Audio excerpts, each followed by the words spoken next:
Khwairamband ima Keithelda nomagi chara phanglabadi isa isusing tabu semba ngamlavdi haiba wakhalon mangda thamlaga ikai ki wangmalana street vendor Phamlibi Ema-Eben singna ngasisu nena Tana pot Yonba phanghoudri city police ki mic panba gari laklabara haina mangak thangattuna yenghouri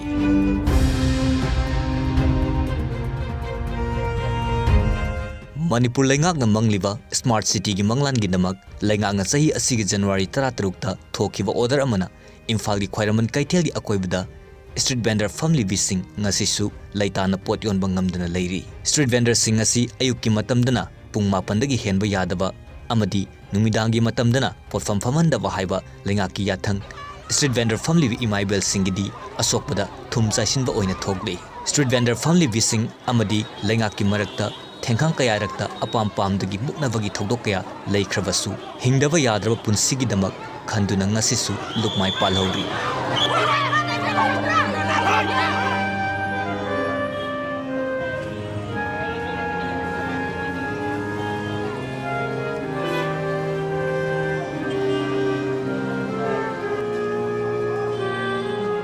akoi nga phamderaga chana thangna khara leirega kholaga adum kumjage tanbi ganu matam piri yaroi haba khoina tandana su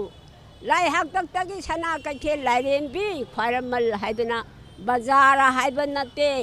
khwai mayam tinbagi Khwairamal haiduna laikhraba ima lairembi mafam masida karaga isa yoksara isu yo I hujikse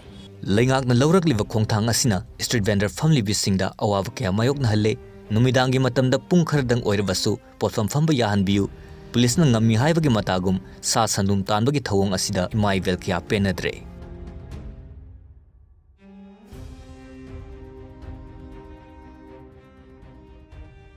Aku moina saya lakbara aku bersama.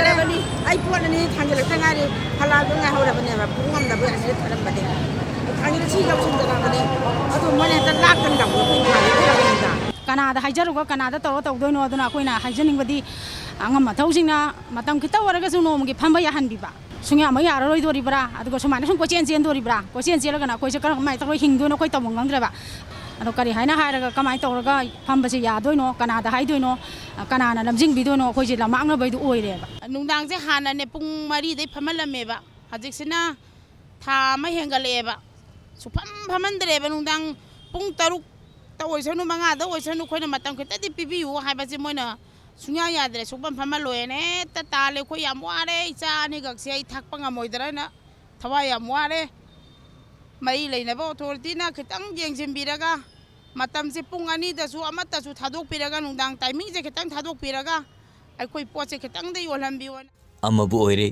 oire lamdam asigi sagyeng mingsel oiriba Imphal city bu luna nana thamba amadi Malemgi amata ngairaba nupi sing kaktana famliba Khwairamband ima Keithelbu ngak senba amasung masak thokhanba haibasi mipum khudingmakki apamba oire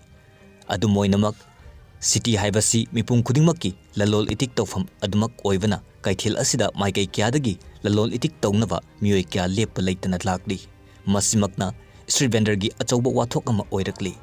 lingakki maikai dagi su street vendor Phamlibi Ema-Eben singi chapchaba mafam ama pirabadi Keithel manungda ngaihak leitana thogliba muknabagi thodok sing khara makhaidi hantahanba ngamgani Manipur lengak na street vendors singi chapchaba mafam ama pidabana street vendors Phamlibi Ema sing amasung lengak ki marakta muknabagi thodok kaya ama ngasisu manong-manomagi henjalagli asigumba thodok asi thoktanaba Manipur lengak na street vendors Phamlibi Ema singi damakta mafam ama sinba haibasi yamna mathau tari street vendors ki issue asi karamba matamda loishingani haiba asi tambangamdana leiri video journalist Posambam Chandra ga loinana paudam jariba daina khorakpam Times of Manipur Khwairamband